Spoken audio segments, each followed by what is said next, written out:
Laptop computer spins onto the screen, opens, and displays ATP Education Program webinar series, closes, and then spins off the screen. Hi, everyone. Welcome to Visual Sports, Beyond the Visual Schedule. I'm Buti. I've been in the field of disabilities for 31 years. I was a special education teacher, an autism itinerant, and the director of autism and intellectual disabilities for Chicago Public Schools. I now am the proud owner of AIEPA, advocate and instructional expert for people with autism. Let's get started. When we think about autism, we know it's a developmental disability that significantly affects verbal and nonverbal communication and social interaction. We know that some are involved with the engagement in repetitive activities and stereotype movements. Some demonstrate resistance to environmental change or change in daily routines, and some demonstrate unusual responses to sensory experiences.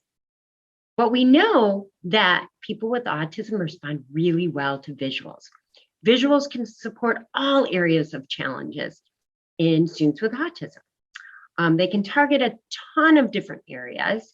They help make abstract information more concrete, and they help with that processing of language. You see auditory information, it's fleeting, it's there, whoop, and then it's gone. Whereas visual information stays there long enough for students to take it in and to process. For visuals, you can go back again, look at details, look at what you might have missed, have a reminder. You can do it over and over again. But too often, teachers presume that the student understands everything they're saying, and oftentimes they don't. So it's really important to recognize if your student is a visual learner and needs visuals to process language, that we provide them. And guess what's so great about visuals? They're easy to use. They require little training, super inexpensive, and the best part is you individualize them for the specific needs in that specific moment for a student. And they really help increase independence. And guess what? All of these areas we can work on, right? Communication, literacy skills, independence, social skills, self-monitoring, organization, transitions, motivation, context, academics, scheduling, sharing and receiving information, and so much more. But how do most teachers teach? They talk. So let's look at ways to increase the visual structure and supports that we provide to students throughout the day. And guess what? First things first, less words, more visuals. And really, visuals start with the way the classroom environment is set up. So think about the things that could be visual boundaries and help us really segment the areas of the classroom so that the student knows what is expected in what area and where is the boundary of that area. Some of these also will help with reducing noise and other distractions. But these are a lot of the different ways that we can do that. Bookshelves, tables, display boards, room dividers, file cabinets.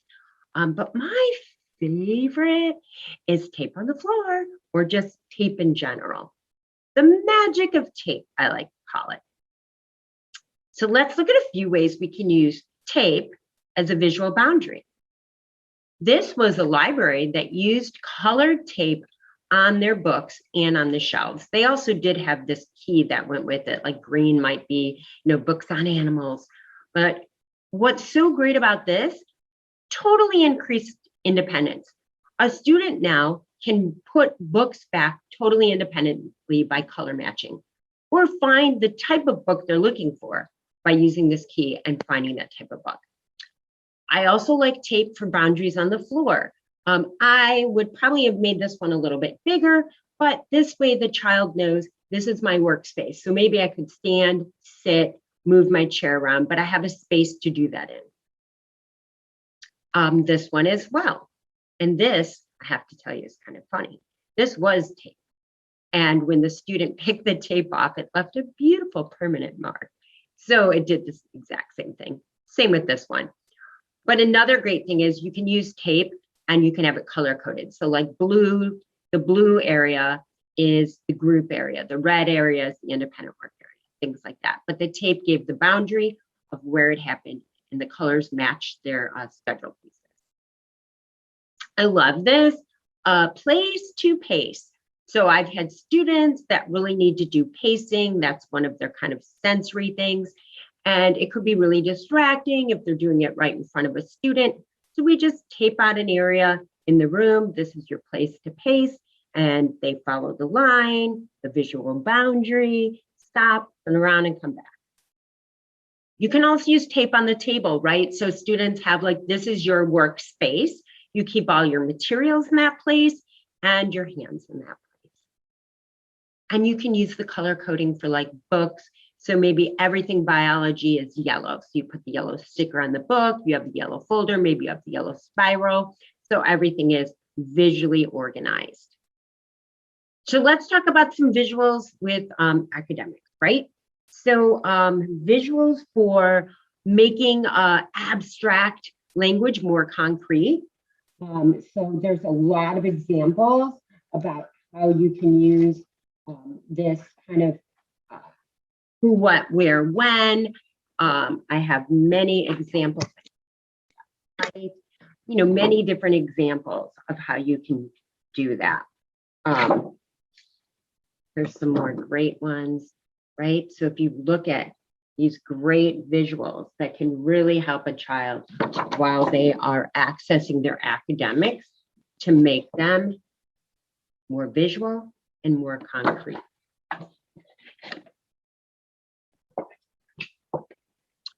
Visual reminders. This is so great. So I'm doing a test. I know I have to read the whole question, then read all the answers, then color in my best answer. So I've got my visual reminders and this visual support for answering questions as well. These visual reminders are also great. So bring to school. So maybe this is something the child has at home and they use a dry erase marker as they're packing their backpack. I put my lunch bag in, I put my notebook in, I put my book in, I grab my key. So they have that visual reminder. And even getting ready to work. What are the things I need to get ready to work? You can provide them visually. I love the dollar up strategy. You can make visual. So I have like a big version, or you can do it even smaller.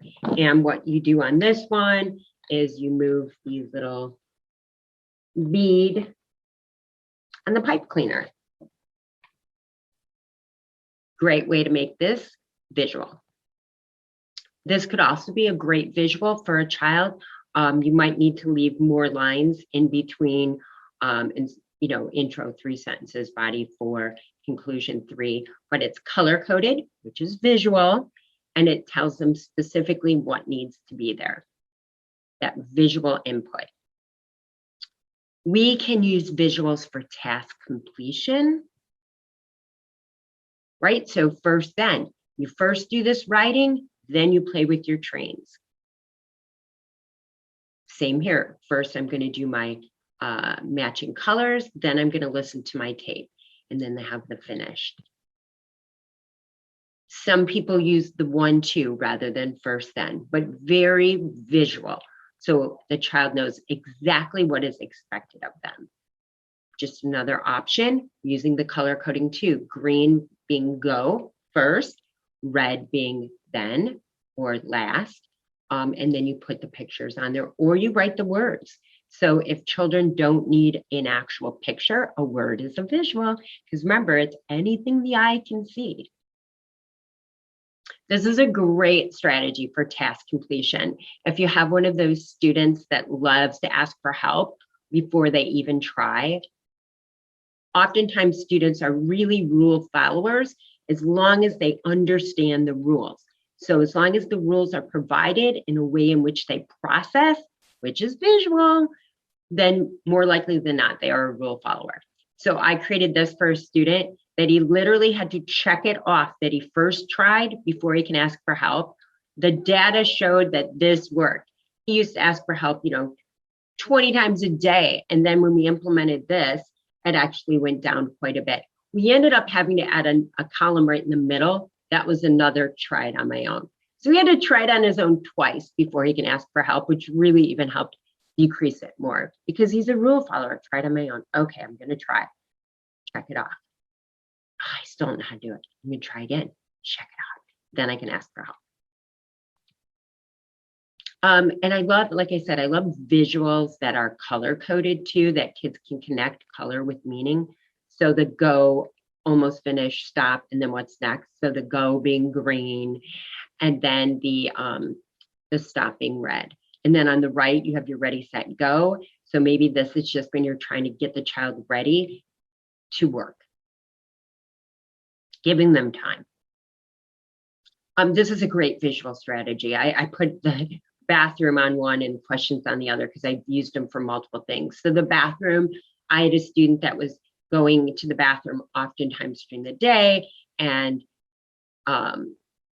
we thought that maybe it was using an escape method, right, to get out of work. So we had these little popsicle sticks that had a little bathroom sign on it. We took data, how many times he asked. We made slightly less sticks. He would have to hand the stick when he went to the bathroom. When there were no more sticks, no more going to the bathroom. And he was great. He was great. It worked out so well.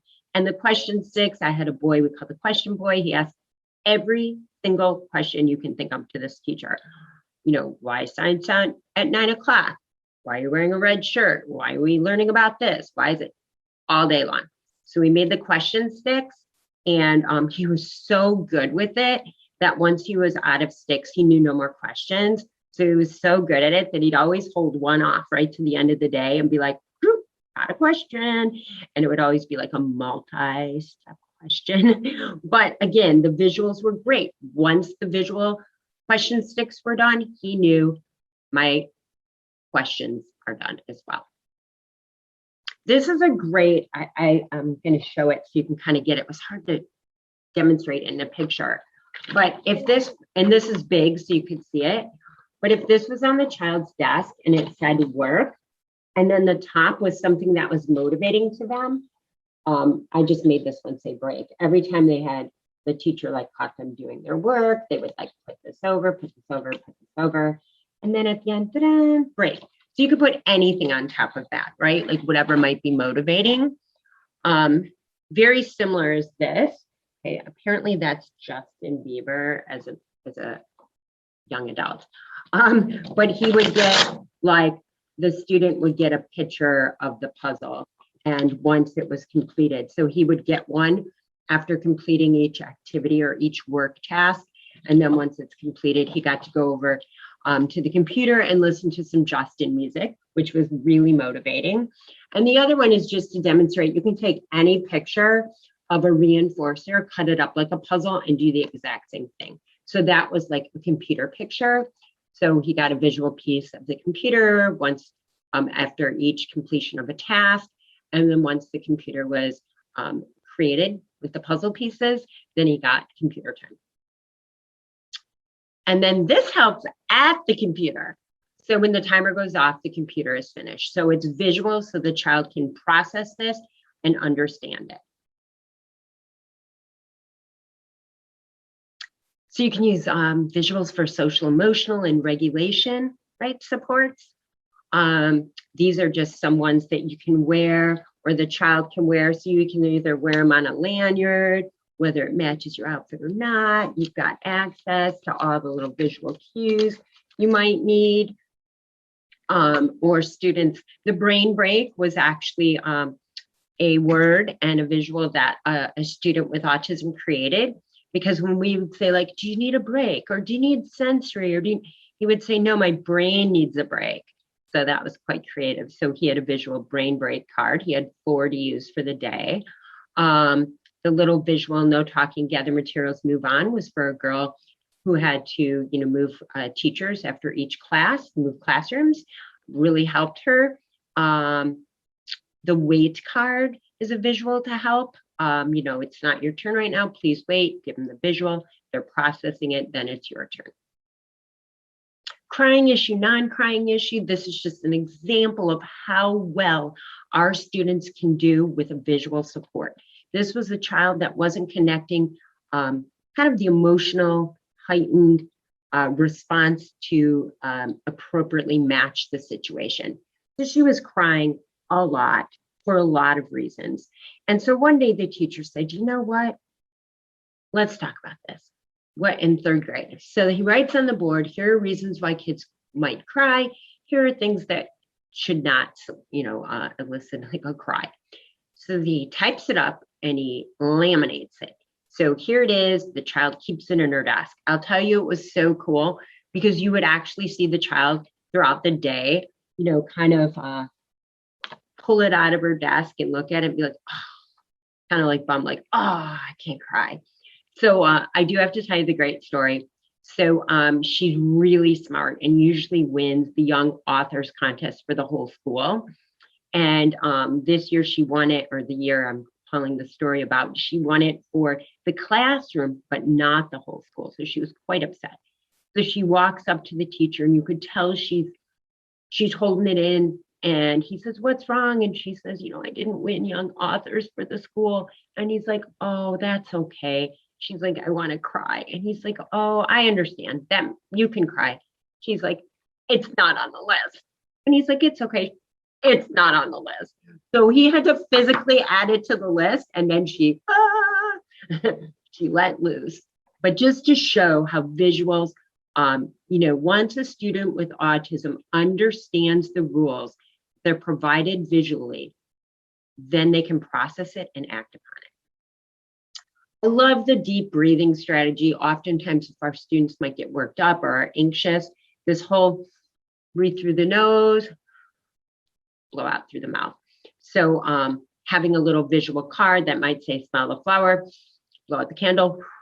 You can do it this way as well. I also have had students that really are successful with this. They kind of need to somehow indicate that they're doing it. So, okay, you need to take 5 deep breaths. So every time they do it, they get to put a little X to get up to 5. So this visual support works great for that. Visuals can be used in like a social story, social script, those types of things where it really scripts out what the appropriate response or behaviors are. And notice, not everything was a picture, and a lot of things are words with some pictures, or maybe the picture is bigger and the words are smaller. It's all based on what your student actually needs to process the information. You can do meters, so volume meters, is it too loud? Is it too soft? You can use it for the student communicating or for you to communicate to the student, like, oh, inside voice, the volume is too loud. I need you to go softer, but showing it visually like this really helps. So my final thoughts, if you have to provide a verbal cue or a direction more than once, then use a visual. And remember, a visual doesn't mean a picture. A visual means whatever the student needs to process that information.